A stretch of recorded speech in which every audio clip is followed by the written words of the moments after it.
nom és Assumpta Montellà, soc l'autora del llibre de la maternitat d'Elna. Ho dic perquè a vegades no ho dic i al final del dia sempre hi ha algú que diu aquesta noia se l'ha llegit el llibre, perquè ho explica molt bé. Doncs això, avui no sóc cap guia professional, però sí que us faré de guia avui. Per tant, avui intentaré que us poseu a la pell d'aquelles persones que en un febrer com aquest, però de l'any 1939, van haver de marxar. Van haver de marxar amb una mà al davant i una mà al darrere. Van marxar doncs, amb molta pluja, amb molt de fred, i van ser tancats a la platja d'Argelers, la seva majoria. Sempre portem gent que van tenir algun parent, algun avi, algun pare, algun oncle, que van a parar en aquella platja.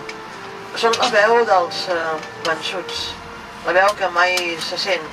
Avui nosaltres els farem sentir, perquè la sortida d'avui no és només per anar a conèixer la història en el seu territori, que també, sinó que és un homenatge. Un homenatge a tantes i tantes persones que van haver de marxar i moltes d'elles no van tornar. Nosaltres, avui, amb la nostra presència, fem visibles els invisibles. Una breu parada per esmorzar, tot fent camí cap a Elna.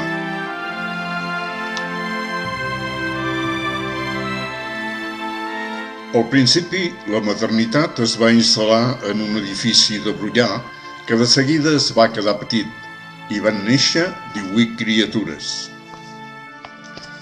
Després de cercar un emplaçament idoni, Elisabeth Eidenbenz va aconseguir ubicar la maternitat en aquest edifici abandonat a les afores d'Elna, a la carretera de Montescot, al castell de Bardon, obra de Viggo Dorf Petersen, construït el 1900. La seva restauració va costar 30.000 francs suïssos, quantitat aportada per l'associació. El primer nen va néixer el 7 de desembre de 1939.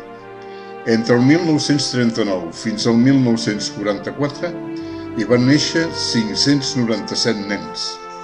Les mares, víctimes innocents de la retirada de la Guerra Civil Espanyola i de la Segona Guerra Mundial, estaven internades als camps de concentració d'Argelers, Sant Cebrià de Rosselló i Ribesaltes. Elisabeth Eidenbenz, sota el patrocini de Seguretat als Infants de la Creu Roja Suïssa, dirigí la maternitat suïssa d'Elna. Elisabeth era una mestra suïssa que va arribar a Madrid amb 24 anys, el 24 d'abril del 1937, com a voluntària de l'Associació d'Ajuda als Nens de la Guerra per ajudar mares i nens durant la Guerra Civil Espanyola, formant part d'un enviament d'ajuda humana i material. En caure la República, es va desplaçar amb els refugiats cap al Rosselló, on es va dedicar a buscar i recollir les embarassades als camps d'internament francesos. Va gestionar amb les autoritats franceses els permisos necessaris i va negociar els protocols d'actuació del personal de la maternitat als camps. El centre feia servir per als subministraments els corredors sanitaris de la Creu Roja Internacional. En rebien principalment llet condensada i en pols, xocolata, formatge, conserves, farina, sucre i arròs, a més de biberons i medicaments. La resta del material procedia de col·lectes i d'ajuda humanitària. L'Escola d'Infermeria Suïssa hi enviava 2 o 3 professionals cada 6 mesos. Les altres activitats les duien a terme voluntàries i refugiades dels camps. S'atenien, de mitjana, 20 parts mensuals. La historiadora Assumpta Montellà va recuperar la història a la maternitat d'Elna, bressol dels exiliats, amb el testimoni, entre altres, de la mateixa Elisabeth, llibre en el que compara la seva acció amb la d'Oskar Schindler.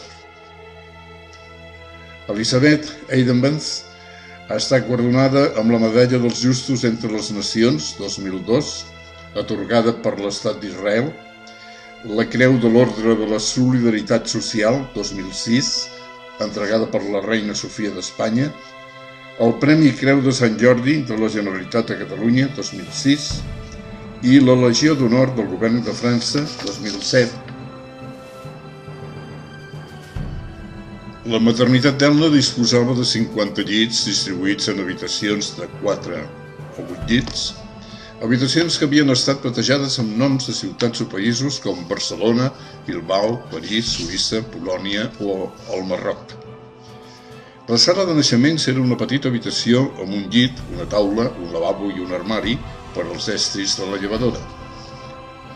Des de l'esclat de la Segona Guerra Mundial, la maternitat va començar a recollir també mares jueves que escapaven de la persecució nazi.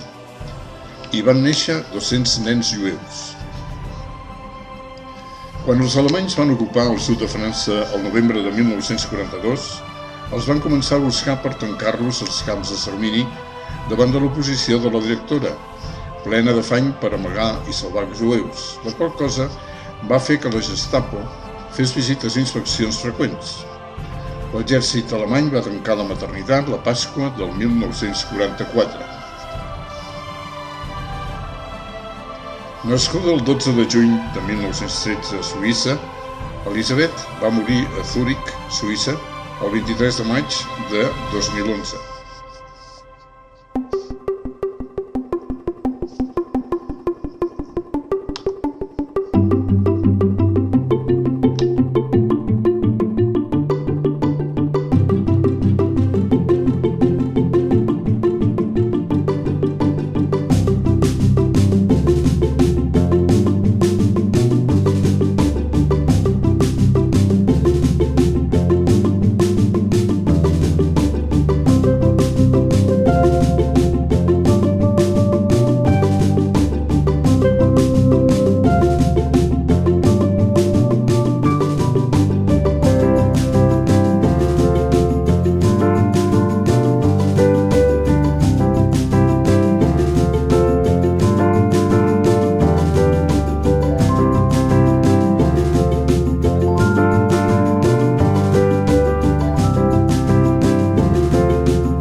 com que eren pacifistes, posaven el nom de Premis Nobel de la Pau en els camions.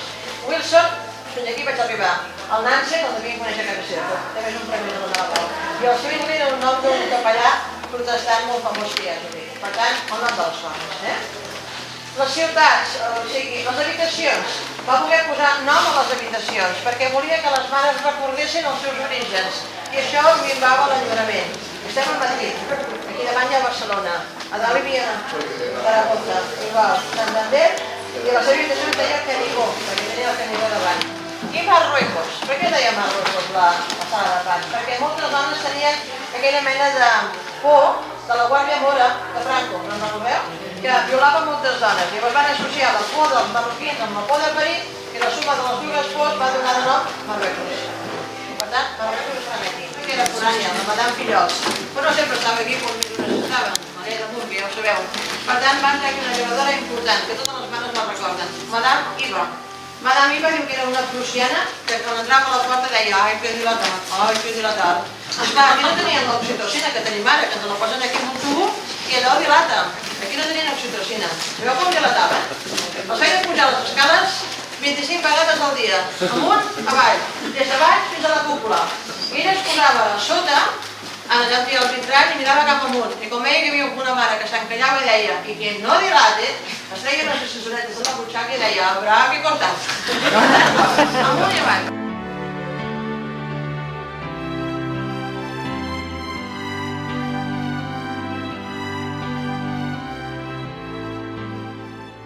Alemanes, hacer un control. Teníamos también dos judíos alemanes que han estado con nosotros bastante tiempo.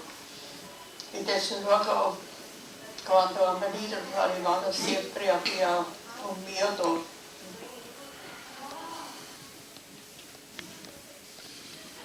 Ella le he dicho siempre los nombres que los padres me han dicho.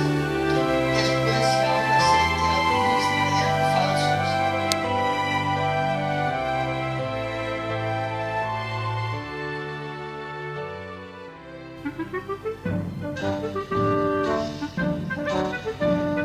Com podeu observar, l'èxit d'aquesta sortida queda palès per l'assistència d'un bon grup d'interessats per la memòria històrica.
Això què fa? Provoca que hi hagi gent que marxi perquè va estar aquí tirat a la sorra, que s'estan morint de fred, de gana, de polls, de sarna, de pulmonia, de tifus. Molts tornen, clar, tornen per un tren, allò que dèiem al principi, que a la maternitat, entren cap a Espanya per Irún i es troben que els van tancant en diferents camps de concentració francesos. Marxen bastant, marxen gairebé la meitat, per tant, això queda bastant buit, però encara queda molta gent, massa gent pels francesos. I llavors França decideix humanitzar els camps. Humanitzar vol dir que la gent es pugui reagrupar en famílies i fan barracons de fusta, aquí a la platja. No és que sigui gran cosa, recorden més, quan veus les fotografies, recorda més el Somorrostro, sabeu? Vull dir que té aquella mena de pinta Però bueno, si més no ja estan sota cobert. Una teulada que és de xapa, això vol dir que fa molta calor a l'estiu i molt de fred a l'hivern, però si més no, estan reservats. Així estan fins a l'any 40, l'endemà, a l'any següent, per la primavera de l'any 40, es troben que fan uns aiguats molt forts i que se'n va tot cap a l'aigua. Aquí trobem una gran mortaldat justament a l'hivern de l'any 1940, a l'any següent. Què passa? Que, com dèiem abans, el camp d'Argelers es converteix en un lloc en el qual era un bon viver de mà d'obra barata. Que li faltava algú per fer alguna feina venia cap aquí. I esclar, si li oferia feina tenia contractes, si tenia contractes tenia els papers. Per tant, el camp d'Argelers i els altres es van anar buidant de manera progressiva a mesura que anaven canviant els temps en qüestió pel tema de la circumstància de la Segona Guerra Mundial. El 9 de març de 1939, l'estat francès es trobà amb la presència d'uns 440.000 refugiats a França. El govern francès, impotent davant la situació, va decidir conduir-los cap a les platges d'Argelers-sur-Mer com a presoners de guerra. La zona es va envoltar amb filferro punxant. Custodiaven els exiliats tropes colonials marroquins i senegalesos i alguns gendarmes. La situació es va tornar caòtica, no hi havia barraques, lavabos, cuina, infermeria ni tan sols electricitat i es van començar a multiplicar els casos de disenteria. Fred, fam, ponys, sarna. Els malalts i ferits van col·lapsar als hospitals de la regió i es van establir en dos camps propers a Sant Cebrià de Rosselló i a l'Albarcarès. La mortalitat dels nadons en aquests camps superava el 90%. Amb el temps es van començar a construir barracons de fusta. El camp es tancà a finals del 1939, però es va tornar a obrir arran de l'ocupació alemanya de França, convertint-se en camps de concentració per a jueus, gitanos i altres ètnies considerades indesitjables pel règim nazi. Fou tancat definitivament arran del final de la Segona Guerra Mundial.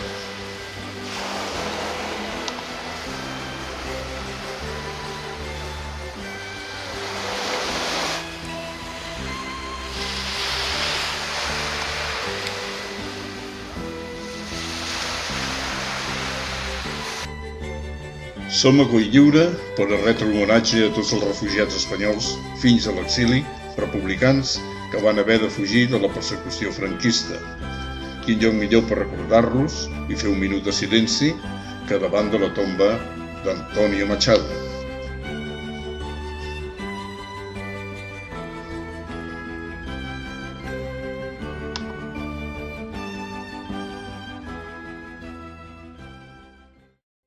Perquè te'n dones compte que hi haurà guerres, dictadors, exilis, però que la veu del poeta sobresurt per damunt de tot.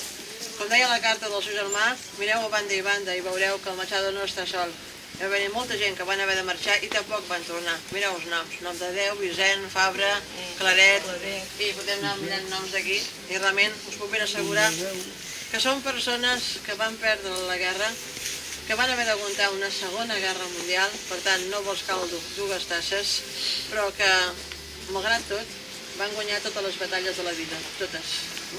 Per tant, estar aquí avui és un homenatge també, no només a Machado, sinó a tota la gent anònima que tampoc van poder tornar. No hay camino, se hace camino al andar, y al volver la vista atrás, se ve la senda que nunca se ha de volver a pisar. Caminante no hay camino, sino estelas en el mar.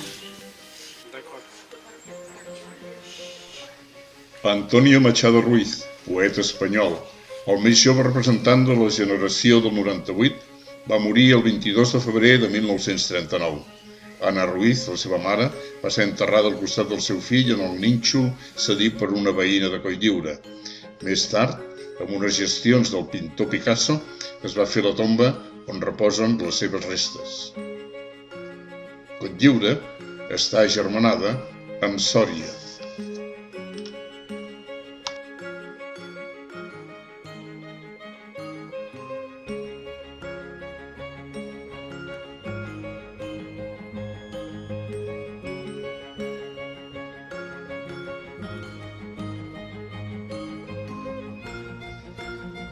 Cotlliure és un antic poble de pescadors i vinyataires conegut per les seves anxoves.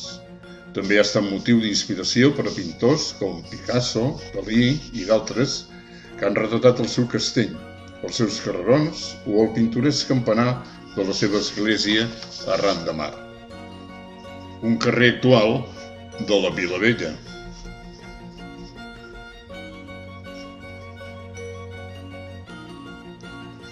El castell reial de Cotlliure, molt modificat per Bobeng. La riera del Duí arriba al mar.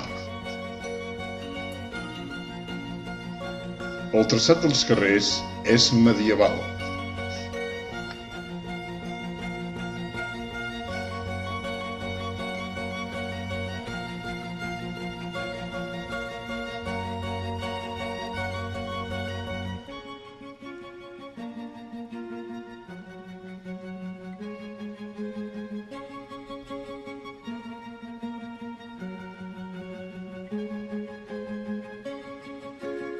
La muralla conserva dos antics portals. L'església de Santa Maria dels Àngels.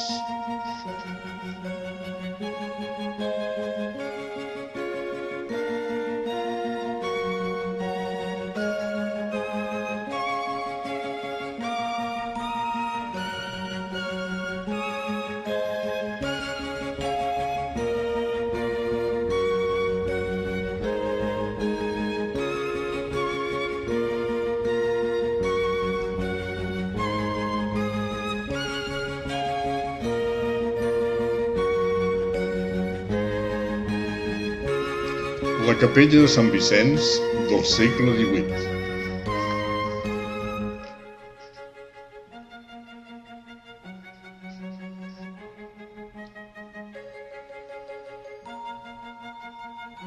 El fort o castell de Sant Telm amb la Torre de la Guàrdia. El Raval i el Port de Bany.